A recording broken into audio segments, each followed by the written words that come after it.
हत्या कर शव को ठिकाने लगाना और फिर खुद लापता हो जाना। ऐसी फिल्मी कहानियां आपने बहुत देखी होंगी, लेकिन अगर ऐसा फिल्मी दुनिया के बाहर रियल लाइफ में हो जाए तो आप क्या कहेंगे? जी हाँ, कुछ ऐसा ही देखने को मिला है यूपी के जनपद कानपुर में, जहाँ फिल्मों की तर्ज पर वारदात को अंजाम दिया गया है, जिसने पुलिस प्रशासन को भी हैरान कर दिया। दरअसल कानपुर के एक कारोबारी की पत्नी एकता खुद को फिट रखने के लिए अपने घर से महज कुछ दूरी पर बने एक जिम सेंटर पर अपना एडमिशन लिया था। इस दौरान वो जिम ट्रेनर विपुल सोनी के संपर्क में आ गई। ट्रेनिंग देते देते एकता और विपुल सोनी के बीच करीबियां बढ़ने लगी।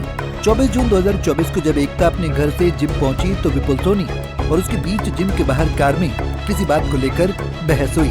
पुलिस को विपुल सोनी ने बताया कि उसने एकता को अपनी शादी तय होने की जानकारी दी, जिस पर एकता और विपुल सोनी के बीच बहस हुई। तभी विपुल सोनी ने एकता की गर्दन में एक पंच मारा, जिससे एकता बेसुध हो गई। विपुल सोनी ने एकता को पूरी तरह मरा समझकर उसकी लाश को ठिकाने लगाने की फिराक में था। लाश को ठिकाने लगाने के लिए उसने शहर के बीचों बीच डीएम बंगले के पास के कैंपस की जमीन में एकता की लाश को दफना दिया। जिम का ट्रेनिंग था, वहाँ पे वो जिम कराता था और उसमें जो मृतका है वो वहाँ पे भी आती थी। और इसका जैसा कहना है कि जब इसका तिलक हुआ है तो उसको लेकर के उसकी नाराजगी थी, तिलक कर लिया और उसको लेकर के इनमें आपस में कुछ बात विवाद हुआ। क्या महिला उससे शादी करना चाहिए? अब शादी की बात तो नहीं है, लेकिन ये बात जरूर है कि जब 20 दिन के बाद वो जब वो ट्रेनिंग पे आई, उसी दिन आई थी, उसके पहले 20 दिन तक ट्रेनिंग पे नहीं आई।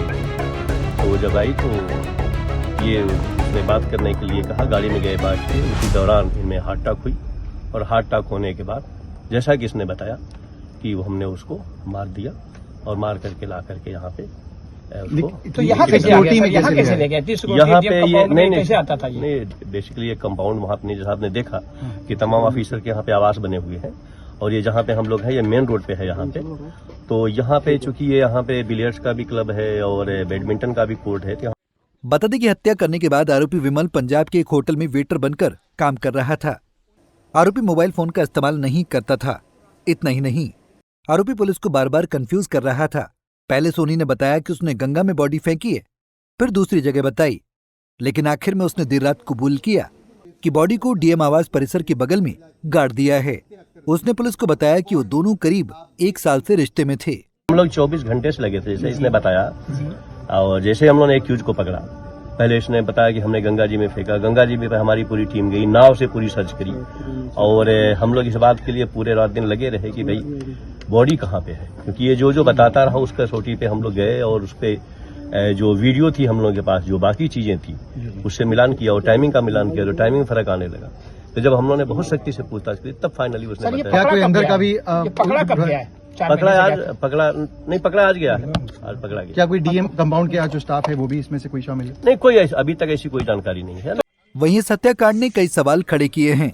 जिस कार में शव को रख जिम ट्रेनर डीएम आवास कैंपस में पहुंचा था, उसके अंदर कार गेट से कैसे घुसी? जिस कैंपस में शव को दफनाया गया उसमें 8 फीट के लगभग गड्ढा कब खोदा गया?